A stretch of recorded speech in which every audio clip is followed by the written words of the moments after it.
If I could mess it up, then I would keep your world safely in the palm of my hand.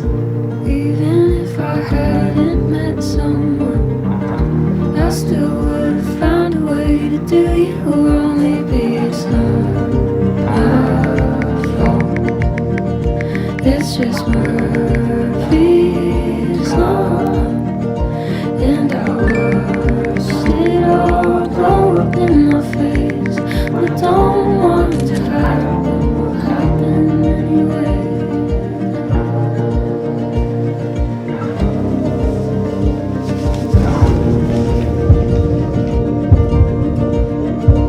In an effort to not see the guy, guess who?